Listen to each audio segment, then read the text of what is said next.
Hello students, welcome to my YouTube channel nursing with Naveen. आज का हमारा टॉपिक है कॉमन मेडिसिन्स, जिसके बारे में जो मेडिसिन होती हैं इनके बारे में सभी को जानकारी होनी ही चाहिए, चाहे वो नर्सिंग स्टूडेंट हो चाहे मेडिकल का कोई भी स्टूडेंट हो। तो हम सबसे पहले बात करते हैं पैरासीटामोल के बारे में। इसका जो यूज़ होता है वो फीवर और पेन यानी कि बुखार और दर्द में होता है। इसका जो डोज होता है वो होता है 500 टू 650 mg। जो इसका रूट होता है यानी कि कौन से रूट कौन से तरीके से दी जाती है, ओरल और आईवी यानी कि इंट्रावेनस। नर्स का रोल क्या होता है? नर्स का रोल होता है इसमें मॉनिटर करती है क्या टेम्परेचर यानी कि तापमान और लीवर सेफ्टी। नंबर 2 पे मेडिसिन जो आती है उसका नाम है इब्रूप्रोफेन, जिसका जो यूज़ होता है वो पेन यानी कि दर्द में और इन्फ्लामेशन में होता है। और उसके बाद में देखते हैं इसका डोज होता है 200 टू 400 mg। जो रूट होता है वो ओरल होता है। नर्सेज का रोल गिव आफ्टर फूड यानी कि खाना खाने के बाद में दी जाती है ये मेडिसिन। ये इसकी इमेज है, ये ऐसी दिखती है। देन उसके बाद में बात करते हैं अमोक्सीसाइक्लिन। जो इसका यूज़ होता है अमोक्सीसाइक्लिन का वो बैक्टीरियल इन्फेक्शन के लिए यूज़ होता है। और इसके बाद में जो इसका डोज होता है वो होता है 250 टू 500 mg। जो इसका रूट होता है वो ओरल होता है। नर्स का रोल है कि वो चेक करती है कि एलर्जी यानी कि पेशेंट को पहले से इस दवाई यानी कि अमोक्सीसिक्लिन कोई एलर्जी तो नहीं है। देन बात करते हैं मेटफॉर्मिन।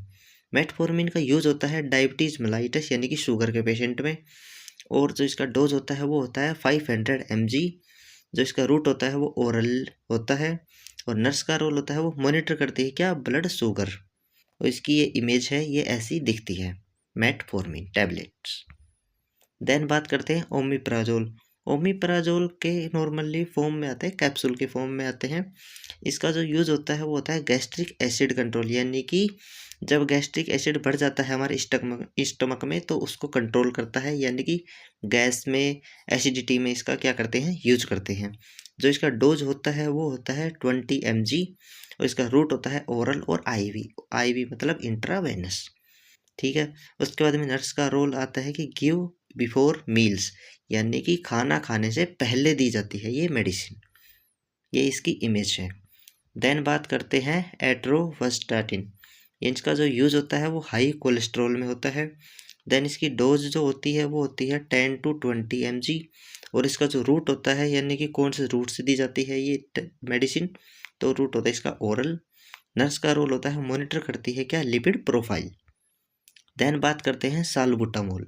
सालबुटामोल का जो यूज़ होता है वो होता है अस्थमा रिलीफ यानी कि अस्थमा से रिलीफ देने के लिए पेशेंट को।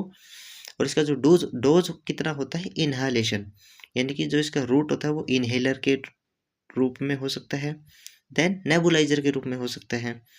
नर्स का रोल क्या होता है, चेक करती है क्या रेस्पिरेशन रेट को। देन बात करते हैं सिफ्रोक्सोन। इसका जो यूज़ होता है वो सीवियर इन्फेक्शन यानी कि जब सीवियर इन्फेक्शन प्रेजेंट हो पेशेंट में तब हम इसका यूज करते हैं, इसका इस्तेमाल करते हैं। जो इसका डोज होता है 1 टू 2 ग्राम होता है। और जो इसका रूट होता है वो आईवी या आईएम होता है यानी कि इंट्रावेनस या इंट्रामस्कुलर होता है। नर्स का रोल क्या होता है इसमें, नर्स क्या करती है, मेंटेन करती है एसेप्टिक टेक्निक्स को